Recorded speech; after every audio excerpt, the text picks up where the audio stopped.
So Splatoon 3 had its own direct going over everything we can expect to see in this game when it launches in under a month. And it seems like people are rather positive about these new additions, but I can't help but feel underwhelmed by them. It has me honestly feeling like Nintendo should have just continued updating Splatoon 2, rather than releasing a brand new Splatoon game on a system that already has one.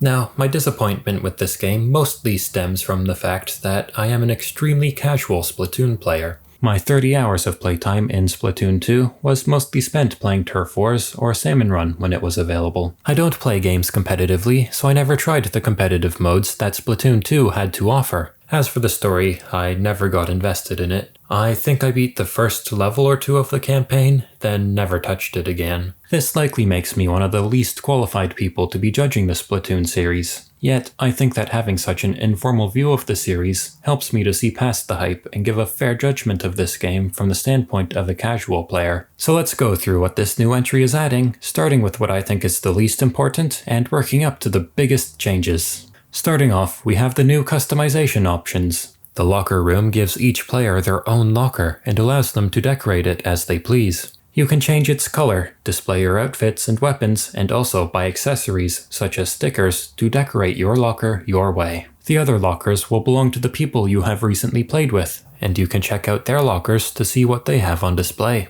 To help you further customize your character, victory emotes are being added, as well as customizable splash tags. All of these customization items will be available to purchase at a new shop, with new items being added every 3 months for the next 2 years. These customization options are great inclusions, but I see them more as supplemental additions. Moving along to the gameplay, this entry is adding new weapons and some long-needed quality of life changes. The two new weapon types shown off were the Stringers and the Splatonas. Stringers are the bow weapons that we have seen in other trailers, while Splatonas are this game's version of a sword. On top of that, there were new special weapons shown off, such as the Tacticooler that can give buffs to your teammates, and the Reef Slider, which slides a short distance before creating a large explosion. As for the quality of life changes, it seems like changing skills for your gear has been made far simpler. You are now able to pick which skills will be added, instead of getting a random one like how I think it worked in Splatoon 2. Between matches, you can go to a practice room while you wait for the match to start, rather than waiting in the lobby. Perhaps the best improvement is that you can join your friends in matches and actually decide to be on the same team, which I can't believe it took until the third entry to implement this, but at least it's here now.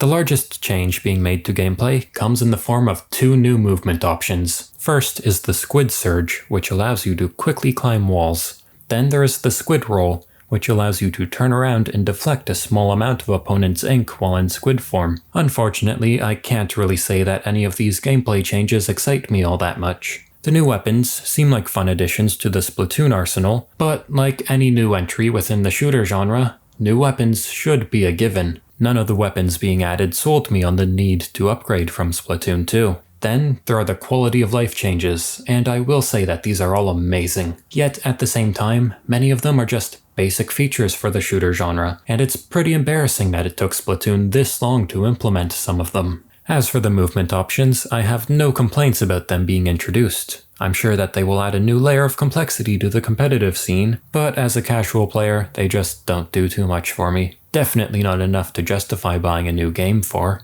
Which brings us to the game modes of Splatoon 3. Now you're probably wondering what new modes are being added to Splatoon 3 that you can't play in Splatoon 2.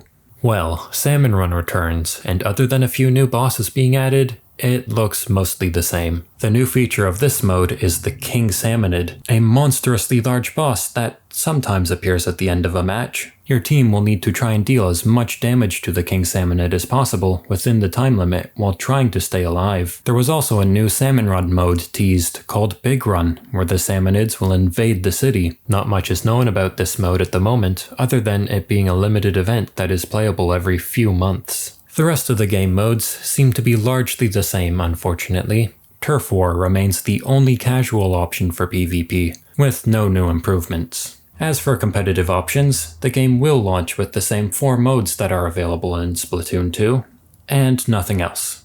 It does seem like the competitive modes have been slightly altered, but that information is only available on the website, and I never played them to know how substantial these changes may end up being. It is also possible for new modes to be added post-launch, but it is disappointing that the only modes available at launch are the same ones offered in Splatoon 2. Well, I guess that isn't entirely true, since there is a brand new 1v1 mode being added called Table Turf Battles. This mode takes the premise of Turf Wars and shrinks it down into a deck-building card game, where players take turns placing cards onto a board to claim more turf. This mode looks like a fun side activity, but is disappointingly the only new mode being added to the game. But if there is one thing that has me excited about Splatoon 3, it is the way that Splatfests have been updated. There are now 3 teams to choose from, and while the first half of Splatfests remain the same, the second half will have all 3 teams competing together at once. The winning team will consist of 4 players and start in the middle of the map.